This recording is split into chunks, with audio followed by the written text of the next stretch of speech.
Hello, and welcome back to the BFA Baby podcast. I'm your host, Taylor Hartman, and welcome back to the podcast. Welcome back if you're listening on Spotify. Welcome back if you're listening and watching on YouTube. Specifically if you are watching on YouTube, the wall behind me may look super different. It's completely blank now. I don't have my Polaroid heart up. I don't have the famous collage wall up anymore.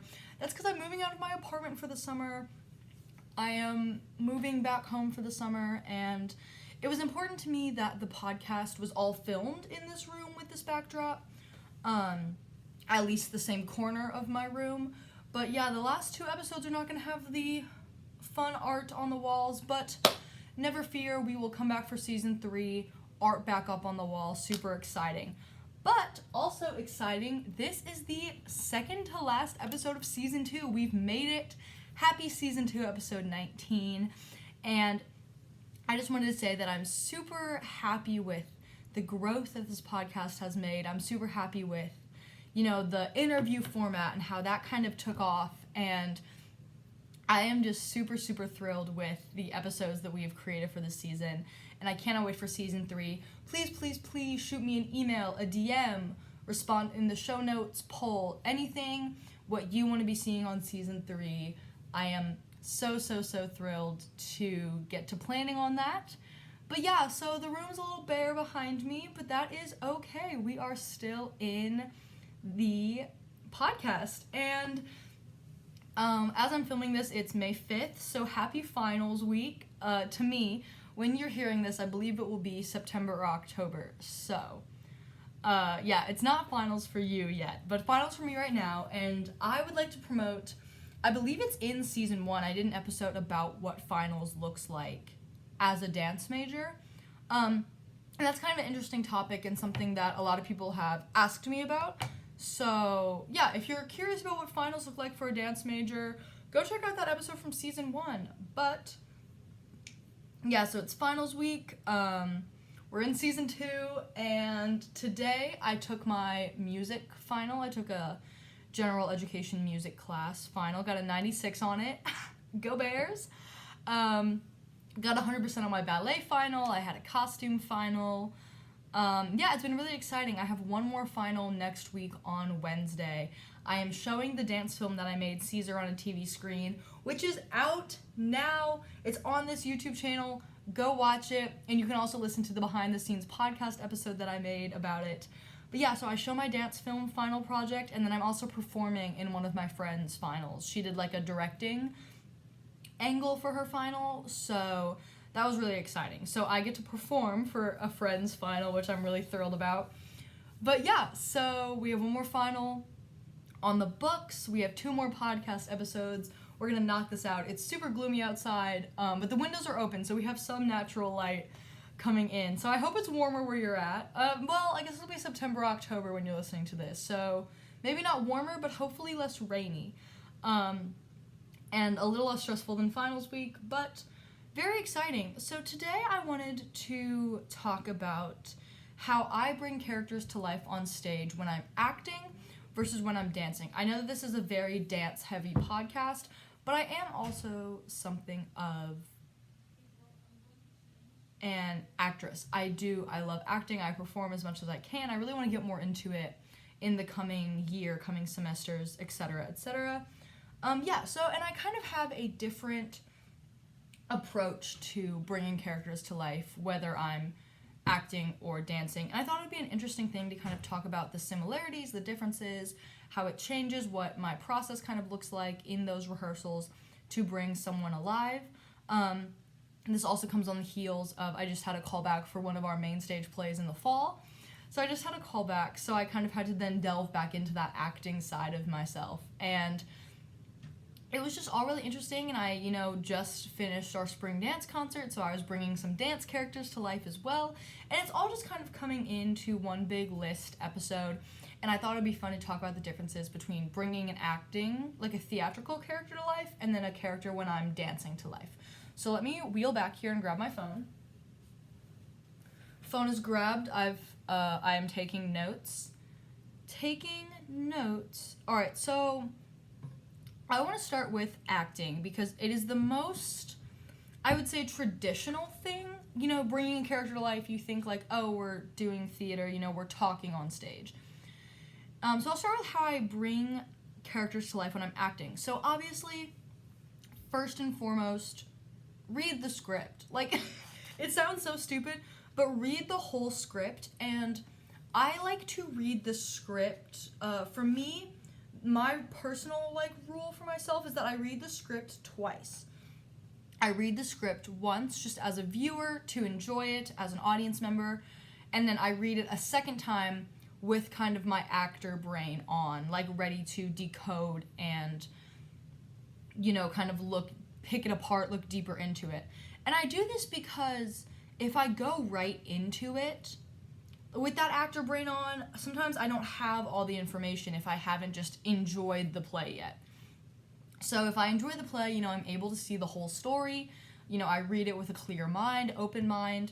I can see how it develops beginning, middle, and end. And then I have all of the information going into it as a performer, ready to like dig into what character I'll be portraying. And having all that information off the top just makes that kind of picking, decoding, nitpickiness, it just makes it a lot easier. So obviously, read the script. I recommend reading it twice. One for enjoyment and one for like your actor brain. Second, and this is kind of one that has like an asterisk next to it, I like to look at productions of this show that have been done, but I like to do it sparingly. And I say sparingly because, you know, if you're watching a lot of productions, especially if it's a show that like exists in the zeitgeist, you know, like a popular show, I think that looking at productions of shows is beneficial. You know, you can see how other places staged and costumed it. You can see how, you know, what choices actors made. You can see, you know, what angle they took the story at. All that fun stuff. However, I say do it sparingly because I never want my performance to become a caricature of someone else's performance. You know, like, obviously have your influences, have your inspirations. If someone makes a choice, you'd be like, oh, that's cool. How can I work that to be my own? What about that choice did I like? And I can put it into my own acting. Yeah, I never just want to, like, see a good performance and then copy it. And that's kind of a note that I have with monologues as well. When I'm preparing a monologue for, like, an audition or, you know, whatever, a class perhaps, I do the subtext that we're going to talk about, and I read the script, and, you know, I get some context for the monologue, of course, but I do like to do this, like, sparingly watch productions type thing, and, you know, I like to see what choices other people are making for it, and then obviously spin them on my own, see what I like, see what I don't like, and I think it's a good source of initial inspiration. But just do it mindfully because it is important that, you know, your performance doesn't just become a carbon copy of another performance of the role that you really liked. And I found that a lot with I recently did a monologue from The Bear. I did, if you know Carmen's 7-minute monologue from The Bear, when he's in Alcoholics Anonymous and, you know, he's sitting in that chair and it's like a close-up on his face for like 7.5 minutes. I did a chunk of that for an audition that actually got me that callback that I was talking about earlier, and it was really fun. But, you know, obviously you watch the scene and you memorize the chunk of the monologue that you're doing. If it's 7.5 minutes, you know, you can't really submit that. But, you know, I really wanted to ensure that my performance of it wasn't just like a carbon copy of Jeremy Allen White's deliverance of the monologue.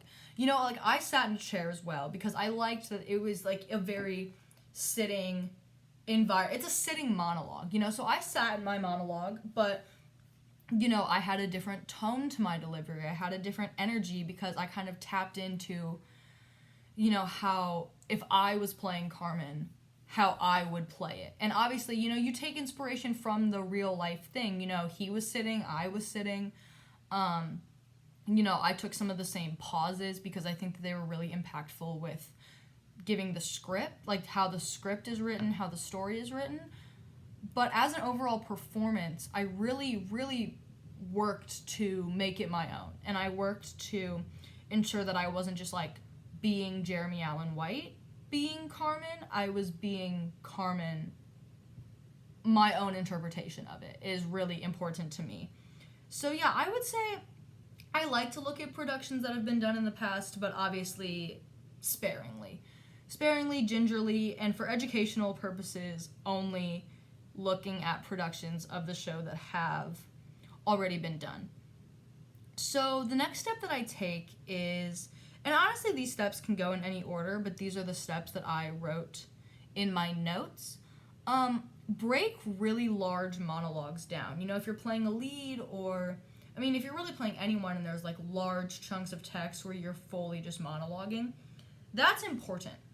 Whether it's TV or film or a play, the writer, whoever, playwright, screenwriter, you know, whoever, they didn't write all of that for no reason. Especially with like film and television, that's a long time. Like, again, pulling it back to Carmen's 7-minute monologue, an episode of The Bear is like 20 minutes.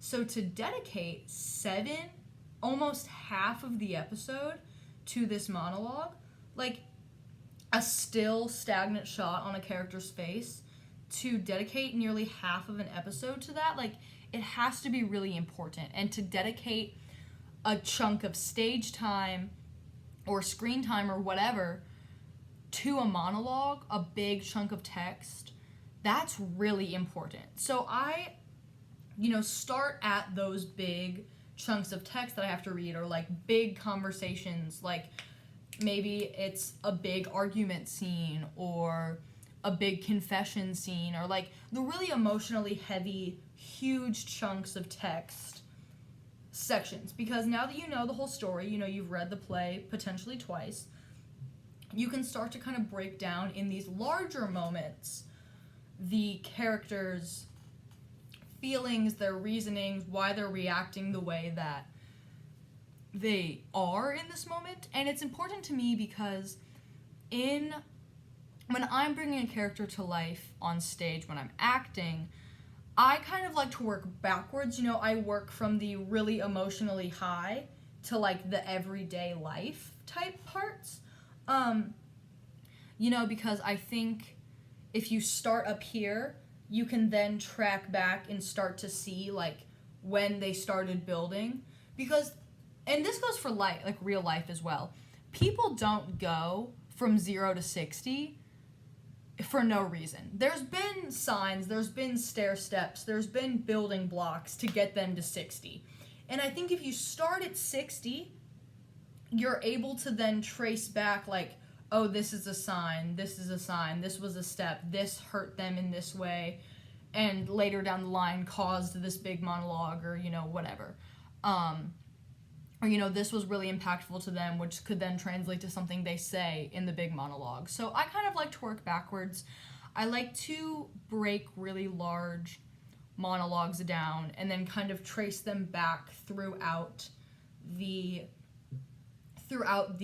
play. And if, it could also, when you're tracing them back, it's something that you could, you start to find things out about the characters. Like, I remember, this was back in high school, I remember I was Tinkerbell in a production of Peter Wendy, which, if you don't know, Peter Wendy is this kind of like romanticized, lyrical, very like poetic Peter Pan story. It's like very kind of abstract Peter Pan story. And our director and I were really big on not making Tinkerbell just like, ooh, she's a sassy little fairy. She's a character as well. And, there was like a part where I like drank poison to avoid Peter Pan getting poisoned. And, it's a gag that Tinkerbell's like all mad at Wendy the whole time because she's like taking Peter away from her. But when you see Tinkerbell drink the poison, you realize it's not just like a petty like love thing. It's not just like, oh, that Peter Pan's that's my Peter Pan. Like, no, you very quickly realize it's like, that's her like right-hand man. That's her other half. Like, it really quickly comes to life that Tinkerbell and Peter Pan, like, they've always been each other's other half, other part. It's who they have in this world. And we kind of broke it down again from these really high emotional moments back to when she's just being silly and snarky. And we're realizing that, she's reacting so strongly and acting so out of character. She's snatching bottles and drinking poison and, throwing herself away because her love and dedication to Peter Pan, because he's always been there for her. She's gonna step up and do the right thing to save him. And you realize it's not a jealousy thing. It's because, like, this is the person that's been by her side the whole time. And starting at those really emotional moments and starting to break it down, you can see whenever she's being snarky towards Wendy, it's not because she's, like, madly in love with Peter Pan or she's, like, jealous of Wendy. It's she's scared of losing the only person she really has. And sure, she has the Lost Boys, but, it's kind of a different relationship with them. And, I think from the Tinkerbell that I played in Peter Wendy, she really felt that Peter Pan was the only one that really connected with her and really understood her. And that's why she was acting so crass and rude and snarky. And you realize that by starting really high and then going really low. Which is a beautiful segue to my next point, which is after you break down those large emotional moments and you kind of start to see the breadcrumbs of them throughout the rest of the play, before that moment, after that moment, during that moment, the breadcrumbs of, that emotional climb, start establishing relationships between your character and the characters around them. And this obviously has to be, like, obviously if you're playing a daughter, you're going to know that, like, this character is your mom and this character is your dad. But when I say establish relationships, like, obviously know what's what, but also relationships are never that, like, I'm this character and this is my best friend and we're best friends. Best friends, like I just talked about with Peter and Tink, best friends are so multifaceted. Why are they your best friend? What made them, what stepped them up from just being a friend to being your best friend? And, like, I see this a lot with relationships, when we did Little Women, Joe and Lori. It's like, why is Lori, why is he, like, pining, and why is Joe reacting the way that she is? And even, like, Amy, like, Amy reacts so differently, and on the surface they're all sisters, but they all have different interpersonal relationships with each other. They all have different interpersonal relationships with Lori, and it's emotionally layered.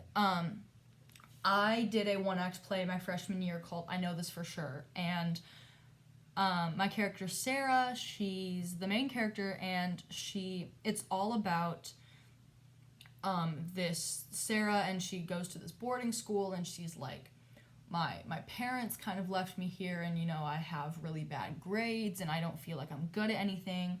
And her whole gig is that she's going to commit suicide over a Christmas break, and this angel of a girl that died, committed in, like, the 60s, 70s, comes back and kind of, like, coaxes her out of it. And, she has this roommate that you see in the first, like, 5 minutes of the show, and you see her again at the end. And a big part of the show is obviously the relationship between Sarah and the angel, but also Sarah and her roommate, because she's, like, rushing her roommate out because she's like, dude, I have this loaded gun in my desk, like, let's go, like, get out so I can do what I'm planning on doing.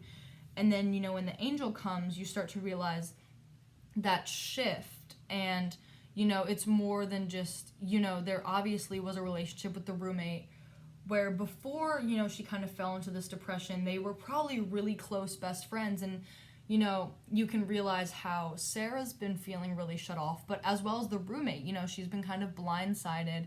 She's been kind of angered and upset about, like, you know, this my roommate used to be one of my best friends, you know, she used to be really bubbly, now she's acting all different and rushing me out, and I keep trying to, like, figure out what's happening, and I can't really, you know, get to the bottom of it. And that's also a really emotionally frustrating thing. But because of Sarah's, like, she had made up her mind, nothing seemed to be getting better, there was no future really in sight, she didn't have the emotional availability to process how the roommate might be feeling with her, you know, change in demeanor.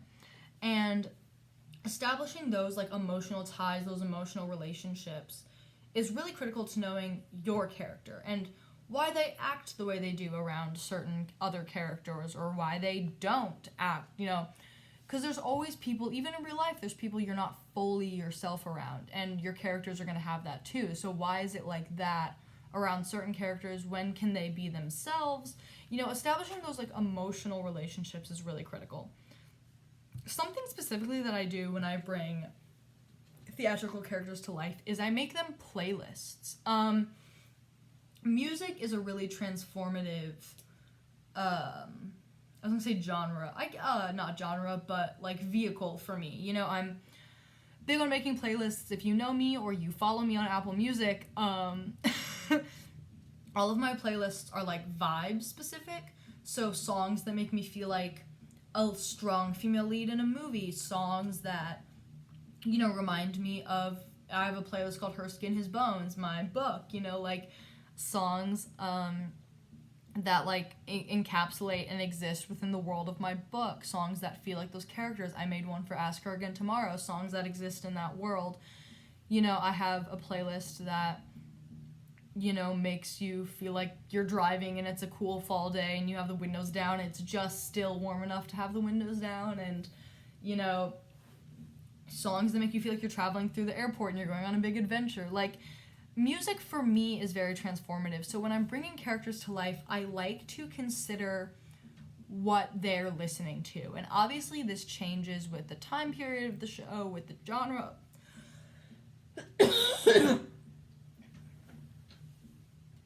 Sorry, I rolled away to get water. But obviously the music changes with the time period, with the genre of the show, and, you know, but crafting these playlists, it allows me to then, you know, like, establishing what they might listen to. And I think music says, what music you listen to and when you listen to it says a lot about who you are and, like, where you're at. And, you know, being able to tie music to that and structure out a playlist, I then can, like, pop in my headphones, and when I'm getting ready and before I go on stage, you know, I have this secondary medium of art to kind of put me into the world and the body of the character. So playlists are really interesting to me. I know other actors that use scents. I have actors that will, you know, get really into their character and kind of step into that character and go perfume shopping. This is a real thing I've seen people do. Honestly, I'm interested in trying it out. Next time I'm in a play, I might try this out, because it seems really interesting to me, because a lot of memory can be tied to scents. There's a statistic. Let me get you a statistic. Scent tied to memory. Therefore, smell is this is from, let me get you a proper source here. This is from the Harvard Gazette, news.harvard.edu. Smell is the sense most strongly linked to the brain areas that are involved in emotion, learning, and memory. And basically, like, you know, scent brings you into memory. Dawn Goldwarm, co-founder of Olfactive Branding Company, says that smell and emotion are stored as one memory. The olfactory signals very quickly get to the limbic system. Yeah, so basically, smell is very attached to memory. And I know actors that will kind of step into their character and go perfume shopping. And this is a perfume that they will only use going into rehearsals, going on stage, going into dress rehearsals, or, you know, readings. Anything where they need to be that character, they will wear this perfume exclusively. and it's just kind of a way to bring that, like, scent memory into your character and bring that, like, the emotions that your character is wrapped up in through that scent. And it's a really interesting, like, premise. I never really considered it, but I get it. I don't know if it works for me. I've never tried it. Playlists, like, music is kind of, like, sound and music is kind of my way in, but for other people it's scent. So if you've tried that, let me know. But I am open to trying it. I've never tried it, but I thought I would shout it out because it is kind of interesting to me. And lastly, it's very, very traditional theatrical schooling, education, but subtext. And subtext is what is going on between the lines. You know, obviously, I mean, you know what subtext is in your real life. You know, you can say something but mean something else. You can say something but be thinking something opposite or something stronger, and you're choosing your words carefully, or you're not choosing your words carefully. And that subtext, whether it's completely intentional or maybe a little less intentional, a little more back of the brain, knowing your subtext is really important, at least for me, for getting into character, for understanding my character. I remember when I was in high school and we were taking, you know, theater arts classes and everything, and even when I was doing I know this for sure, I wrote subtext down for every single line. For every single line that I said, I wrote what was she thinking, what was she feeling, what prompted her to say that. You know, the who, what, where, when, why, essentially, of every single line. And, you know, for Tinkerbell, I didn't do every single line. You know, I think I did, like, chunks of lines, because a lot of Tinkerbell's early stuff is her just being snarky and silly. But yeah, for a period, depending on what it is, I will go every single line subtext, or I'll, you know, kind of chunk it out into manageable pieces if it's like a whole length play. But knowing what is going on in your character's head, knowing why they're saying, what they're feeling when they're saying it, what they're thinking when they're saying it, knowing all of those pieces allows you to get a fully rounded person in front of you. And with all these steps together, you've successfully created your character and brought him, her, them to life. So congratulations. Again, and bringing characters to life is so personal and so it's so personal and so different to each person. So I'm not saying this is the only way to do it, but this is what I found that works for me. So if you're new to performing or you just want to try something new, there are some tips I have and what has historically and continues to work for me. So maybe it'll work for you. And if you have any other tips for bringing theatrical characters to life, let me know. I would love to see what you guys do. Next, I want to talk about what I do to bring dance characters to life. In our spring dance concert that just happened, I was in two very theatrical pieces, very character-driven pieces. For my first piece, I was playing a mime that got trapped in a real box. And for my second piece, I was playing this robot.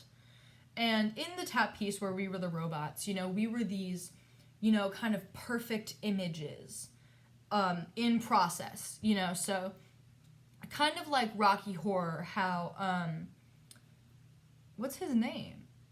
Frank, right? Frankenfurter? Isn't that his name?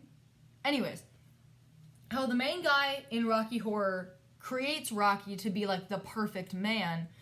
Our story in our tap dance, and I'm going to focus a lot on the tap dance because I did a lot of character development for it. Not that I didn't do a lot of character development for the dance where I was a mime, but it was a little looser. This was like a very big story piece, so I'm going to focus on that. But the way that Frank created Rocky to be the perfect man, the story of our tap dance was that we were being created to be the perfect dancers. And we were in process of being created. You know, we had some, you know, we still had some places to fill in, some places to fix. And our mad scientist that's creating us, Ryan, shout out Ryan, he played the mad scientist, starts to realize that things start going wrong because us, the robots, start to gain sentience and take him over. We start to gain humanity and we take him over, and by the end, we're all fully human, we're all free, and Ryan becomes a robot and we turn the lights off, is the kind of general idea. So in this dance, we were all slowly, becoming more aware of the fact that we were like being controlled, and we were kind of starting to like see our overlord, so to say, lose his shit over the fact that these robots are coming to life and taking him over. So it was a lot of fun to bring this character to life. And I was kind of this like showy Barbie girl. I had this big pink skirt on and this corset and this flower crown, and I was very girly and very expressive, and I like bowed a lot. I was very theatrical and dramatic.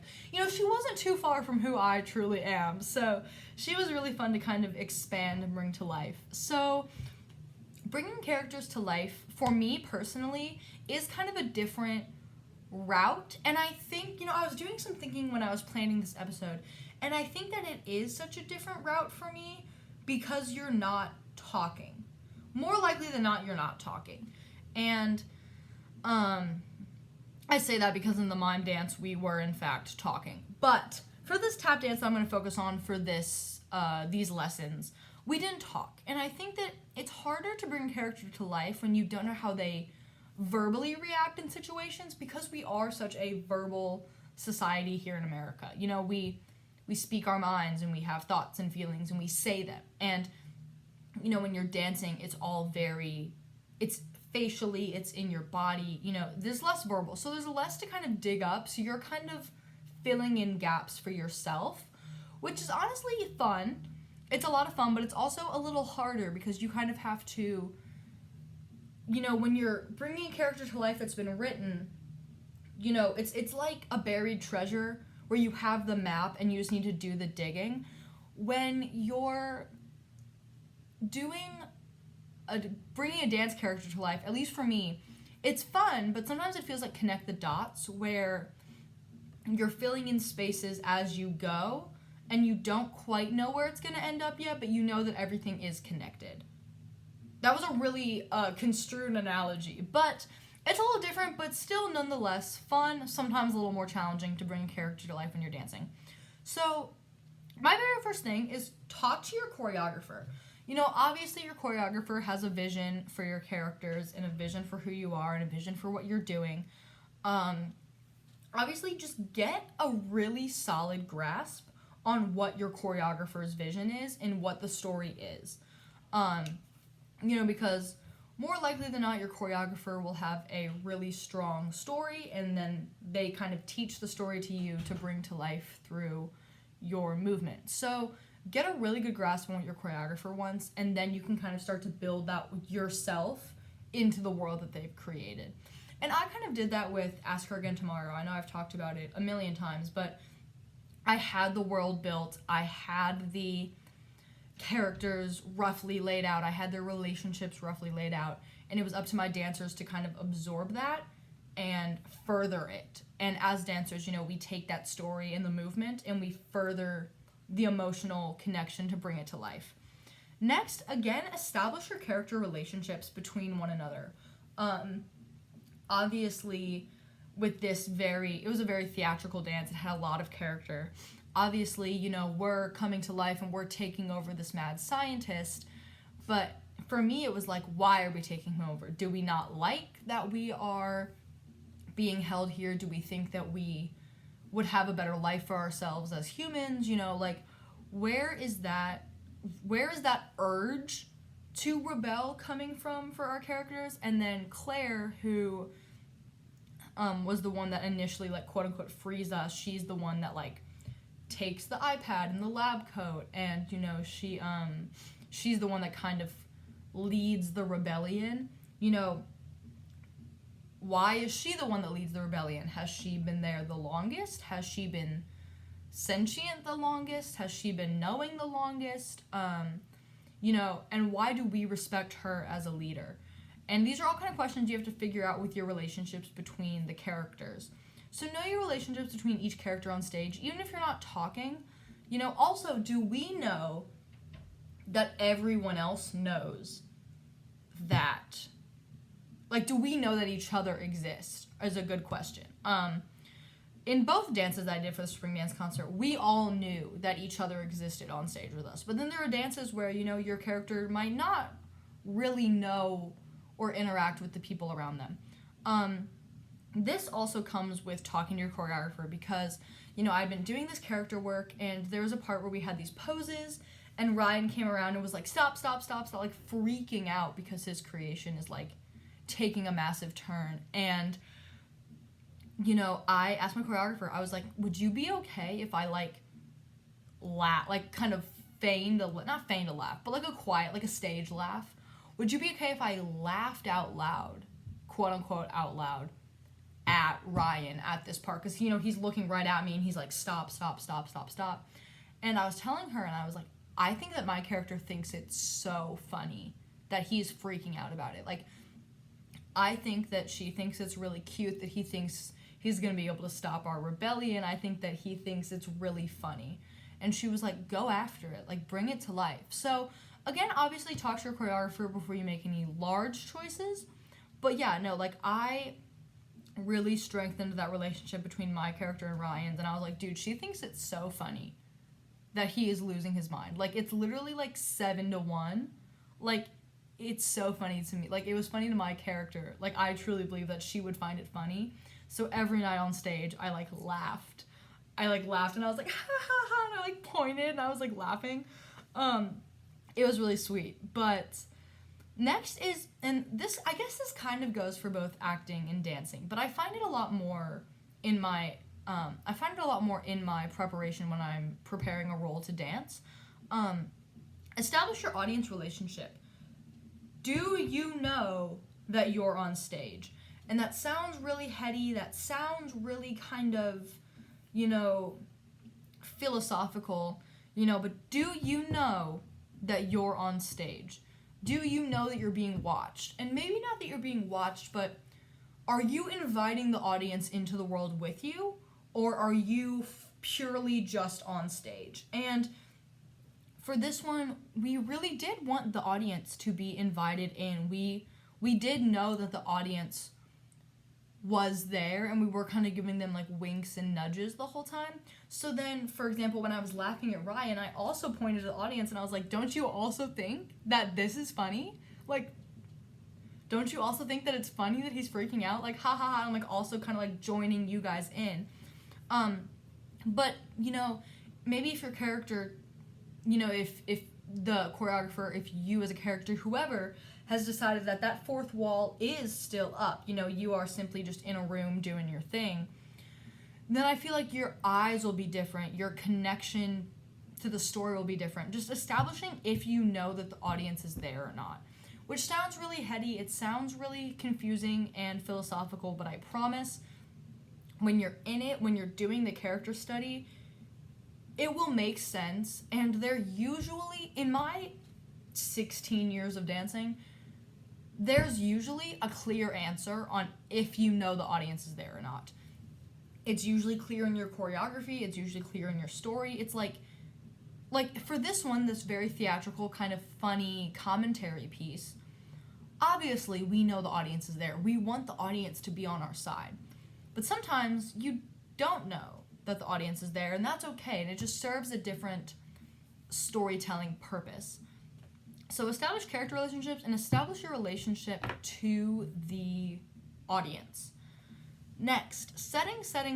For me, setting is a big thing with bringing dances to life. And that is because, you know, there's not anyone to be like, welcome to, you know, if it's Heather's, you know, September 1st, 1989, Dear Diary. That's a date. She's telling you about the high school. You know, you immediately know the world that you're in. But when you're dancing, you have to build that world on the spot for the audience. And obviously you rehearse the choreography and the stuff that builds the world. But there's parts of the dancing that tell that story for the audience, and having that world structure around you, you know, you're telling it to the audience. So when you go into the performance, the rehearsal, the dance, exactly knowing the setting, it is so important because you are then able to clearly communicate an idea to the audience watching. So really know your setting. This is my kind of playlist equivalent when I'm dancing. I'm big on mood boards when I'm dancing, like images that conjure up the feeling. I talk about mood boards a lot on this podcast. I love a mood board in all aspects of life, but when I bring a dance character to life, a Pinterest board or a mood board, whatever, it kind of then helps me tap into that character the way that music helps me tap into like a theatrical character. And you know, the still image and that visual of the, you know, because I think, like I said, setting is very important to a dance in the world of the dance. So having photos can also tie me into the setting.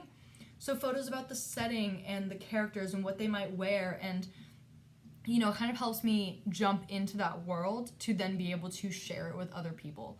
So and I think it's because dance is so already heavily musical. You know, if you're doing one standalone piece like we did with this robot dance, it has a song to it. That's your song. And I think because there's a set song to the story, outside music doesn't quite do it for me, but still images does. Like, what exists in this world besides us? So mood boards are really helpful when I'm bringing dances to life. But I can see also how they would be helpful when you're bringing theatrical characters to life. So try things on for size, see what works for you. This is kind of loosey-goosey for me, and kind of goes character to character, but establish what your relationship with your costume is. You know what I mean?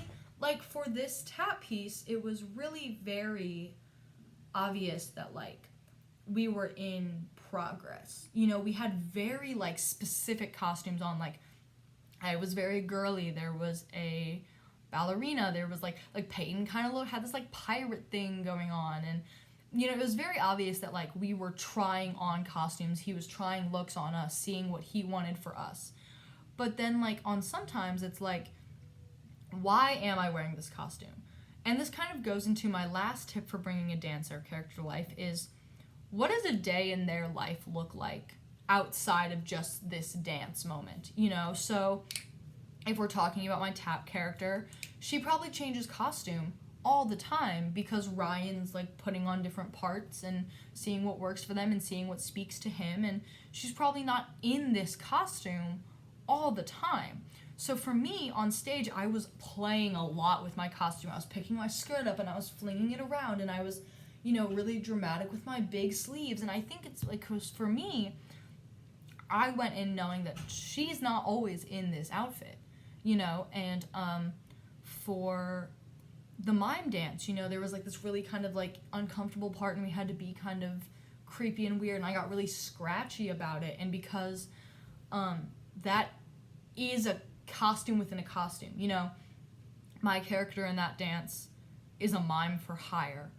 You know, this is what she does. It doesn't, you know, it pays the bills, but it doesn't, you know, fulfill her. And, you know, this costume, she's uncomfortable to be in it, you know, and it's scratchy, and she doesn't want to be there, and now she's trapped in a real box, and it's like this kind of spirals out of control.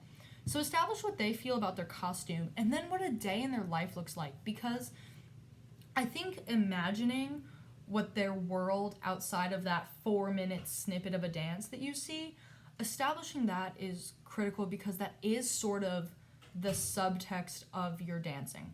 Why do they move the way they do? Why do they have the faces they have? Why do they react the way that they do? What in their life formed that emotional connection?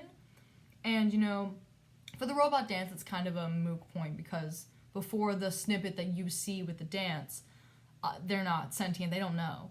But, you know, you could break it down and be like, okay, well, she's in this factory and she's trying on different clothes and she's kind of being poked and prodded at. So when she comes to life and starts to realize, she's gonna be really emotional and really outspoken, and, you know, she's gonna be really showy and flashy because she's slowly been having all these thoughts build up, and now she can express them. So kind of imagining and building what a day in their life looks like has been really helpful to me for bringing that character to life on stage when I'm dancing.